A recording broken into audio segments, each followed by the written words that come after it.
Assalamualaikum warahmatullahi wabarakatuh. Alhamdulillahi rabbil alamin.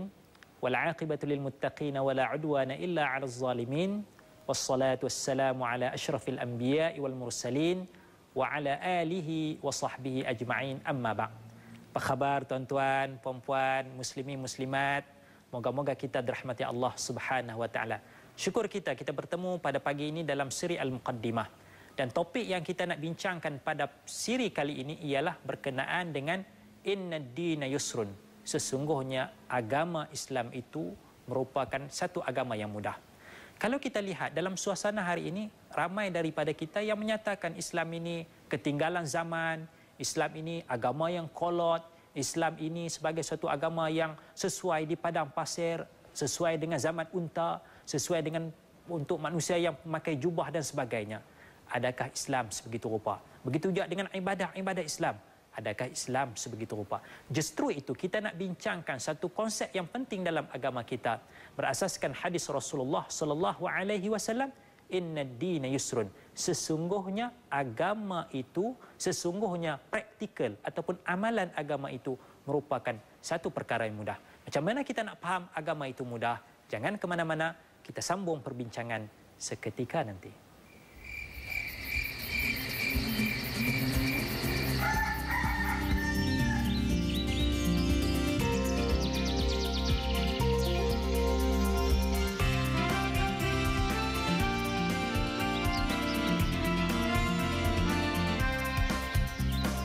Saudara, sebagaimana yang saya maklumkan sebentar tadi, bahawa agama kita ini merupakan agama yang mudah. Dan di dalam hadis-hadis, juga di dalam Al-Quranul Karim, terdapat pelbagai ayat yang menyatakan bahawa mudahnya agama Islam ini. Antaranya Allah Subhanahu wa taala berfirman di dalam Al-Quranul Karim, A'udzubillahi minasyaitonirrajim, wa ma ja'ala 'alaikum fid-din min haraj millata abikum Ibrahim, sadaqallahul azim. Yang mana maksudnya, dan sesungguhnya Allah Subhanahu wa taala tidak menjadikan di dalam agama itu daripada haraj, maknanya daripada kesempitan, daripada kepayahan dan makna-makna yang sewaktu dengannya. Ia suatu ayat yang menggambarkan bahawa ad-din, yang mana ad-din ini ditarifkan di dalam Al-Quranul Karim dengan makna al-Islam, sebagaimana firman Allah Subhanahu wa taala, Inna ad-dina 'indallahi al-Islam. Sesungguhnya ad-din, sesungguhnya agama yang diredai di sisi Allah Subhanahu wa taala adalah agama Islam. Maka ad-din itu adalah Islam. Dan dalam ayat ini Allah menyatakan Allah tidak menjadikan dalam din itu, dalam ad-din itu daripada haraj, daripada kesempitan, kepayahan dan juga makna-makna yang sewaktu dengannya. Justru itu Islam ini sebenarnya satu agama yang mudah. Dan di dalam ayat Al-Quran yang Karim yang lain, Allah Subhanahu wa taala menyatakan, yuridullahu an yukhaffifa ankum wa khuliqal insanu dha'ifa. Allah Subhanahu wa taala menghendaki untuk meringankan bagi kamu, dan hakikatnya manusia itu dijadikan dalam keadaan dhaif, wa khuliqal insanu dha'ifa. Manusia itu dijadikan dalam keadaan dhaif. Jadi ayat-ayat Al-Quranul Karim ini menunjukkan kepada kita bahawa sebenarnya agama itu satu perkara yang mudah. Tetapi hari ini ramai yang menyatakan bahawa Islam itu satu agama yang menyusahkan, Islam itu satu agama yang tidak praktikal, Islam itu satu agama yang membebankan umatnya, Islam itu satu agama yang cukup susah nak diamalkan dan sebagainya. Dan sebenarnya kalau kita hayati ayat-ayat Al-Quranul Karim dan sunnah Nabi SAW, kita akan dapati bahawa Islam merupakan satu agama yang mudah. Di dalam hadis Rasulullah SAW, Nabi diriwayatkan bersabda, Inna Dina Yusrun. Sesungguhnya agama itu. Jadi Nabi menggunakan perkataan ad-din juga. Sesungguhnya ad-din, sesungguhnya agama itu. Apakah ad-din? Ad-din ditafsirkan dalam Al-Quran Al-Karim disebut oleh Allah, Inna ad-dina 'indallahi al-Islam. Sesungguhnya ad-din di sisi Allah itu adalah Islam. Kata Rasulullah, Inna ad-dina, sesungguhnya ad-din. Ataupun kita boleh terjemahkannya dengan makna agama. Sesungguhnya agama itu yusrun. Yusrun ini maknanya mudah, maknanya simple, maknanya praktikal, senang untuk kita amalkan. mudah untuk kita amalkan dan sebagainya. Ini kenyataan daripada Allah dan kenyataan daripada hadis-hadis Rasulullah sallallahu alaihi wasallam. Justru itu sebenarnya amalan agama, pengamalan terhadap agama itu merupakan satu perkara yang mudah. Dan jika ada mana-mana kepahaman, mana-mana ajaran, mana-mana pembaharuan yang membawa kepada membebankan individu muslim, membebankan umat muslim terhadap pengamalan agama, kita akan dapati bahawa sebenarnya ia merupakan suatu kepahaman yang sudah tersasar daripada roh Al-Quranul Karim dan juga sunnah Rasulullah sallallahu alaihi wasallam. Dalam satu peristiwa bagaimana Rasulullah sallallahu alaihi wasallam diriwayatkan masuk ke dalam satu masjid dan Rasulullah sallallahu alaihi wasallam melihat satu tali. Dan tali ini ditanya oleh Rasulullah sallallahu alaihi wasallam, apakah halnya tali ini berada dalam masjid? Seolah-olah itulah soalan Rasulullah sallallahu alaihi wasallam. Maka diberitakan kepada Rasulullah bahawa tali ini digunakan oleh seorang muslimah untuk membantu ketika mana beliau melakukan solat. Yakni ketika mana dia solat dalam keadaan cergas, dia tak perlu kepada tali. Tetapi bila dia sudah rasa letih, sudah rasa kita kata mungkin mengantuk dan sebagainya, maka dia akan berpaut kepada tali tersebut untuk mengerjakan solat. Masya Allah, kita melihat begitu hebat sekali keazaman wanita ini. Ini satu perkara yang cukup baik sebenarnya. Keazaman untuk melaksanakan ibadah kepada Allah Subhanahu Wa Taala. Sesungguhnya Rasulullah menyatakan, "Mah alaikum bima tutiqun, fa innallaha la yamallu hatta tamallu." Mah ni maknanya macam kita kata cheese lah kot, cheese ataupun maknanya jangan buat macam tu, seolah-olah macam itulah. Lebih kurang maknanya, kita nak tafsirkan dengan makna yang mudah bagi kita. Tapi Rasulullah kata, alaikum bima tutiqun, ke atas kamu benda yang kamu mampu. Buatlah sekadar kemampuan kamu. Buat sekadar kemampuan kita. Jadi dalam kes yang tadi ini, wanita ini bersolat dan bila dia sudah letih, dia sudah mengantuk dan sebagainya, dia akan berdiri juga berpaut pada tali tersebut. Ini merupakan satu perkara yang membebankan dalam agama. Maka Rasulullah kata, tidak ada masalah, sebenarnya tidak ada masalah. Tapi Rasulullah nak menyarankan satu perkara yang lebih baik, satu perkara yang lebih afdal untuk kita lakukan, iaitu kita mengikut sunnah Rasulullah sallallahu alaihi wasallam bahawa agama ini mudah. Alaikum bima tutiqun, ke atas kamu benda yang kamu mampu, sekadar kemampuan kamu. Kenapa? Fa innallaha la yamallu hatta tamallu. Maka sesungguhnya Allah Subhanahu wa taala tidak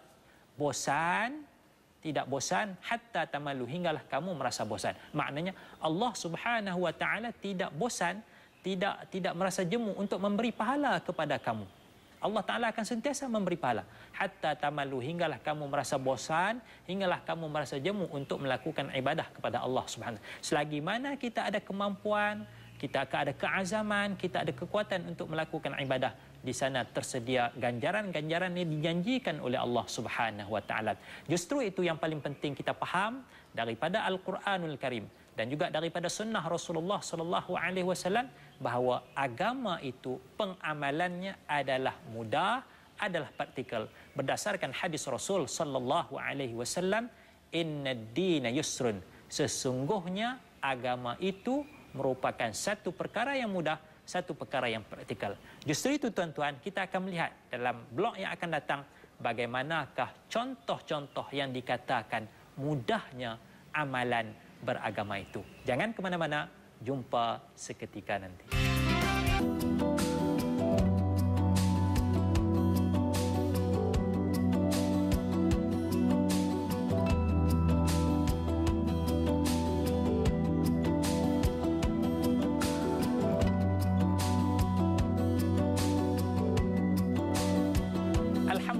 Tuan-tuan, puan-puan, muslimin, muslimat, moga-moga kita dirahmati Allah Subhanahu wa taala. Baik, kita masih lagi membincangkan tentang amalan agama itu ataupun Islam itu merupakan satu perkara yang mudah. Berasaskan hadis Rasulullah sallallahu alaihi wasallam, "Innad-dina yusrun." Sesungguhnya agama, ad-din, agama Islam itu merupakan satu perkara yang mudah, satu perkara yang praktikal. Antara perkara yang boleh kita lihat sebagai contoh untuk mendasari konsep bahawa agama itu mudah. Di dalam hukum agama kita, kita mempunyai beberapa aspek hukum. Antaranya, kita mempunyai perkara yang wajib dan kita mempunyai perkara yang sunat. Antara yang wajib ataupun dikatakan fardu, itu merupakan asas yang tidak boleh kita tinggalkan. Bahkan di dalam ta'rif-ta'rif yang disebutkan oleh para ulama, wajib itu merupakan satu perkara yang jika dilakukan mendapat pahala di sisi Allah Subhanahu wa taala. Manakala jika ditinggalkan, kita tidak melakukan perkara wajib, ia merupakan satu perkara yang haram, satu perkara yang dosa. Adapun perkara sunat pula merupakan satu perkara yang kita boleh anggap adik kepada perkara wajib, iaitu satu perkara yang digalakkan untuk kita melakukannya. Jika kita melakukannya, kita akan mendapat pahala di sisi Allah Subhanahu wa taala. Tetapi jika kita tidak melakukannya, ia tidak dikira sebagai kesalahan, ia tidak dikira sebagai dosa, tetapi kita terlepas peluang untuk mendapat pahala yang dijanjikan oleh Allah Subhanahu wa taala. Justru dalam Islam dia ada perkara yang wajib, perkara fardu, dan dia juga ada perkara-perkara yang sunat. Akibat tidak membezakan di antara perkara yang fardu dengan perkara yang sunat menyebabkan sebahagian daripada kita menganggap bahawa perkara sunat itu satu perkara yang wajib. Sebenarnya itu salah. Wajib, fardu tetap wajib, tetap fardunya. Manakala perkara yang sunat tetap dengan kesunatannya, tidak naik pangkatnya menjadi perkara yang wajib. Jadi kalau nak buat sunat silakan, kalau tidak buat pun tidak mengapa. Ini asas. Bukan maknanya saya tidak menggalakkan untuk kita melakukan perkara sunat, tetapi kita nak membicarakan indahnya Islam. Islam itu adalah satu agama yang mudah. Maka di dalam hadis Rasulullah sallallahu alaihi wasallam, Nabi menyatakan, "Innallaha ta'ala farada fara'idha fala tudayyi'uha." Sesungguhnya Allah Subhanahu wa taala memfardukan beberapa perkara yang fardu. Allah memfardukan, Allah mewajibkan beberapa perkara yang fardu. Justru itu apa yang perlu kita lakukan? Tanggungjawab kita. Fala tudayyi'uha. Maka janganlah kamu mensia-siakan, maka janganlah kamu mencuaikan kewajipan yang telah difardukan oleh Allah Subhanahu wa taala. Apakah perkara yang wajib? Kita melihat antaranya dalam rukun Islam. Kita melihat kewajipan kita untuk mendirikan solat, berpuasa di bulan Ramadan, kita menunaikan zakat yang wajib jika cukup syarat-syaratnya, kita pergi menunaikan haji jika ada syarat-syarat yang telah ditetapkan dalam Quran, dalam hadis Rasulullah sallallahu alaihi wasallam. Kita diminta untuk berlaku baik. Ada perkara-perkara yang fardu. Tetapi ada juga perkara-perkara yang sunat. Manakala dalam hadis yang lain kita melihat pembahagian kepada fardu dan pembahagian kepada sunat. Dalam satu hadis Rasulullah sallallahu alaihi wasallam disebutkan satu hadis bagaimana Allah menyatakan bahawa tidak ada satu amalan yang lebih aku sukai kepada hamba-Ku melainkan daripada perkara fardu yang aku fardukan. Lebih kurang begitulah mafhum hadis tersebut. Mafhum hadis tersebut maknanya bahawa Allah amat suka perkara yang fardu untuk kita lakukan. Kemudian barulah dinyatakan darjat yang kedua, bahawa sentiasalah hamba itu mendekatkan dirinya kepadaku, kepada Allah Subhanahu wa taala. Kita taqarrub, kita dekatkan diri kita kepada Allah Subhanahu wa taala bin nawafili, dengan perkara-perkara nawafil, dengan perkara-perkara sunat. Justru itu ada beza di antara perkara fardu. Fardu itu yang paling Allah Taala kehendaki, itu yang paling Allah sukai daripada kita. Kemudian diikuti dengan perkara nawafil, perkara-perkara sunat. Maknanya kalau fardu telah selesai, barulah kita bawa kepada perkara sunat. Ini asas dalam agama kita. Jadi kalau nak buat perkara fardu, itu satu kewajipan, kita tetapkan. Kalau kita nak buat perkara sunat, alhamdulillah kita galakkan. Tapi kalau tak buat perkara sunat pun tidak mengapa. Sebab itu kita kena bezakan di antara kewajipan yang fardu dengan kewajipan yang berbentuk sunat. Dan kewajipan yang fardu itu sebenarnya di dalam Islam tidak banyak, simple, mudah untuk kita lakukan tuntutan-tuntutannya. Manakala benda-benda yang sunat itu agak banyak untuk kita lakukan. Ia merupakan satu tambahan untuk kita mendapat kredit, untuk kita mendapat pahala yang lebih banyak daripada Allah Subhanahu wa taala. Justru itu tuan-tuan, puan-puan, muslimin, muslimat, kita perlu jelas, kita perlu clear, kita perlu firm, kita perlu tegas bahawa wajib itu tak boleh ditinggalkan. Kalau dalam bulan puasa, bagaimana kita nak menyatakan tentang kewajipan untuk berpuasa itu? Itu yang perlu kita tekankan dalam diri kita, dalam diri anak-anak kita. Manakala di malam hari kalau kita nak solat tarawih, ahlan wa sahlan, silakan. Tapi kalau tak solat tarawih, mungkin tidak ada kesempatan masa dan sebagainya, tidak berdosa untuk kita tidak melakukan solat tarawih. Sebab apa? Sebab hukumnya adalah sunat ataupun hukumnya adalah sunnah Nabi sallallahu alaihi wasallam. Justru bezakan di antara fardu dengan sunat, dan Islam itu dibina di atas kefarduan dan perkara sunat. Insya-Allah kita akan bahaskan lagi isi kandungan Islam itu mudah seketika nanti. Jumpa lagi, jangan ke mana-mana.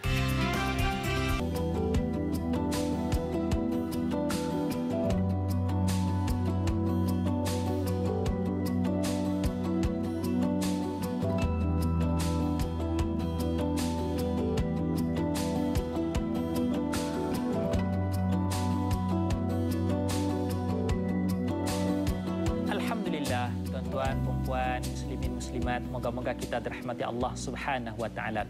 Topik yang kita bincangkan berkenaan dengan Islam itu adalah mudah. Dan saya telah menyebutkan tentang perbezaan di antara faraid, perkara-perkara yang fardu dengan perkara-perkara yang sunat. Sekena jelas dalam perkara kita, dalam otak kita bahawa ada fardu yang ni tak boleh kita abaikan langsung. Fala tudayyi'uha, jangan kita abaikan, jangan kita sia-siakan. Tetapi ada perkara-perkara sunat yang digalakkan untuk kita lakukan. Tetapi kalau kita tidak lakukan pun, ia bukanlah merupakan satu kesalahan, satu dosa dalam agama kita. Selain daripada itu, kalau kita melihat pengamalan agama kita, misalnya dalam solat itu sendiri, kita pasti bahawa solat itu satu kewajipan, solat subuh, zuhur dan seumpamanya. Tetapi begitu mudahnya Islam itu, Rasulullah SAW di dalam sunnahnya yang diriwayatkan oleh para ulama hadis, antaranya Rasulullah memberikan suatu gambaran begitu mudah untuk kita melakukan ibadah.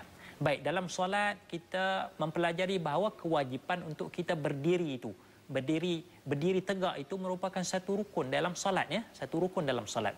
Tetapi satu pedoman daripada Rasulullah SAW, Nabi menyatakan dalam hadisnya, "Salli qa'iman, fa illam tastati' fa qa'ida, fa illam tastati' fa 'ala jambin." Atau kama qala sallallahu alaihi wasallam. Kata Rasulullah, bersolatlah kamu dalam keadaan qa'imah, hal keadaan kamu berdiri. Ini asas yang pertama, solat dalam keadaan berdiri. Tapi Rasulullah juga bagi alternatif, fa illam tastati', maka jika kamu tidak mampu berdiri. Tafsirannya luas, tafsirannya luas tentang makna tidak mampu itu. Mungkin kerana kesakitan, mungkin kerana keunzuran yang tertentu. Tapi kita bukan nak bicarakan tentang tafsiran-tafsiran tersebut, tetapi nak menyatakan bahawa begitu mudahnya Islam. Jadi Rasulullah menyatakan, jika kamu tidak mampu, fa illam tastati', tidak mampu untuk berdiri, apa alternatifnya? Fa qa'idah, maka solatlah kamu dalam keadaan duduk.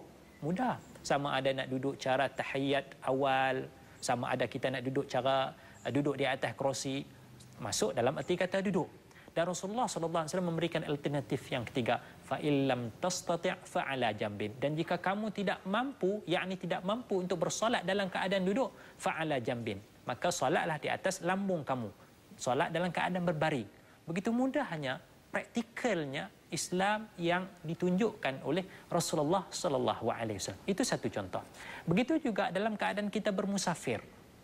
Dalam keadaan kita bermusafir untuk kita melaksanakan solat, tetap wajib kita melaksanakan solat. Sebab ini silah, ini hubungan kita dengan Allah Subhanahu Wa Taala.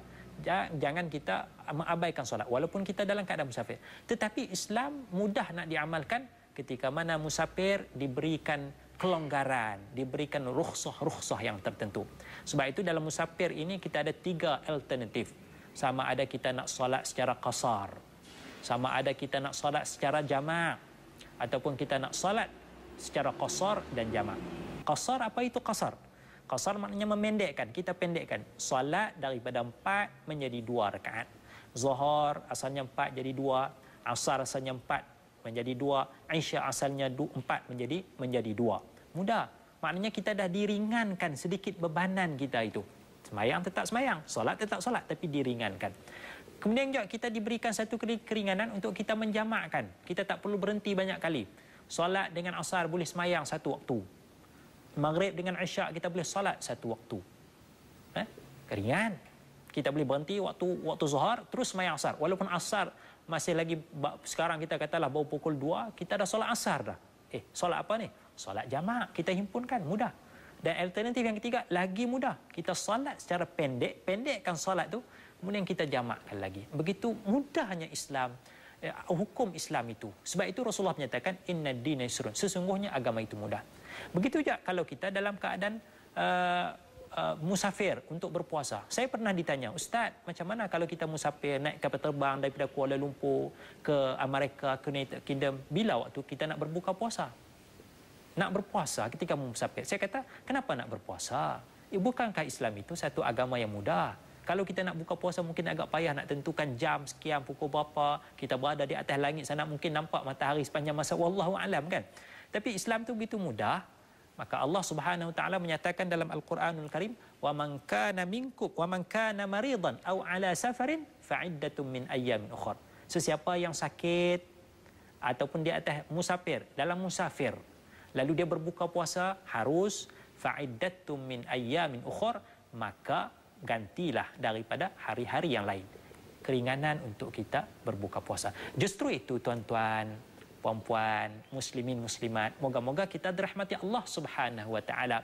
Jelas daripada ayat-ayat Al-Quranul Karim, daripada sunnah-sunnah Rasulullah sallallahu alaihi wasallam, Islam ini agama yang fleksibel, Islam ini agama yang mudah, berasaskan kepada hadis Rasulullah sallallahu alaihi wasallam, "Inna ad-dina yusrun", sesungguhnya agama itu mudah. Justru kembali kepada diri kita. Jangan kita anggap Islam itu payah. Jangan kita anggap Islam itu susah, tetapi kita kena anggap Islam itu mudah nak diamalkan. Islam itu sesuai dengan fitrah kita. Islam itu sesuai dengan zaman kita. Islam itu sesuai dengan keadaan kita. Islam satu agama yang mudah. Justru itu, praktikkanlah Islam di mana-mana. Ingat, semat dalam diri kita. Allah Subhanahu wa taala menurunkan Islam sesuai dengan fitrah dan keadaan kita. Moga-moga kita diberikan kepahaman yang baik. Sekian sekadar itu. Hingga kita bertemu lagi. Wassalamualaikum warahmatullahi wabarakatuh.